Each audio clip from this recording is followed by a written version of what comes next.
If you want to automatically sync your emails and calendar events with Salesforce, setting up Einstein Activity Capture is a great solution.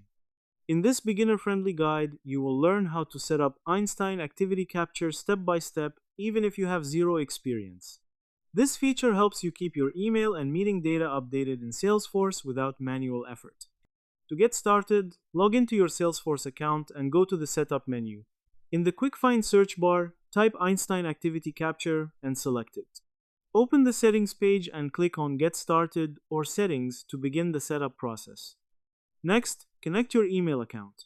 Salesforce supports providers like Outlook and Gmail. Choose your email provider and sign in with your credentials. Grant the necessary permissions so Salesforce can access your emails and calendar data securely.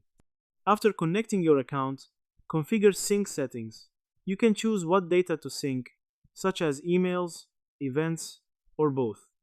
You can also define sync direction and decide which contacts or users should be included in the sync. This helps you control what information is captured. Then, assign users to the Einstein Activity Capture configuration.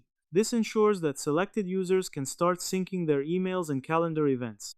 You can also define default sharing settings and visibility options for captured activities.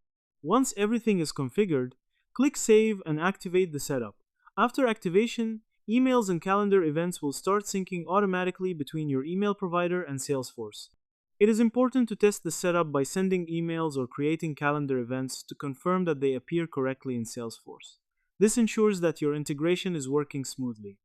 Einstein Activity Capture also provides automation benefits, such as automatically logging emails and events to relevant records like contacts and opportunities. This saves time and keeps your CRM data accurate. In short, setting up Einstein Activity Capture involves connecting your email account, configuring sync settings, assigning users, and activating the feature for automatic syncing. Now that you understand the process, set it up and streamline your email and calendar management in Salesforce. If this helped, like, share, and subscribe for more quick tutorials.